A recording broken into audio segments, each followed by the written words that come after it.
The number one reason people didn't change their yards, even when they wanted to, was that they were just overwhelmed about where to start. People want to do better. They want to use less water, but they also don't necessarily want to be extreme.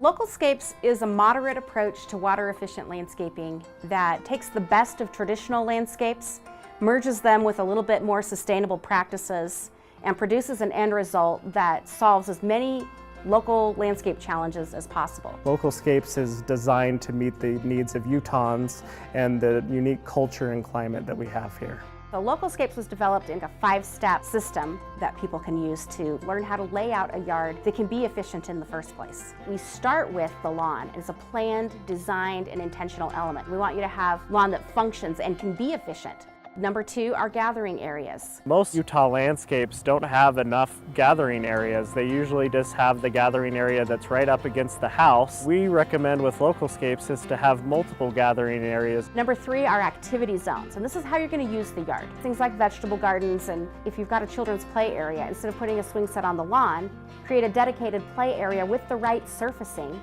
and now the lawn and the play area both function well.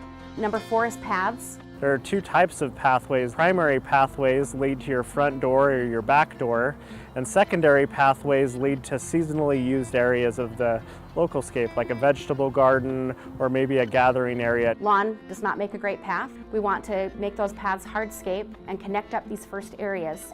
And then after you've put in everything you want, the landscape is functioning well, it's meeting your needs, it's giving you things to do and ways to recreate, leftover spaces are what become the planting beds. And that's actually the opposite of the design approach that's most frequently used now.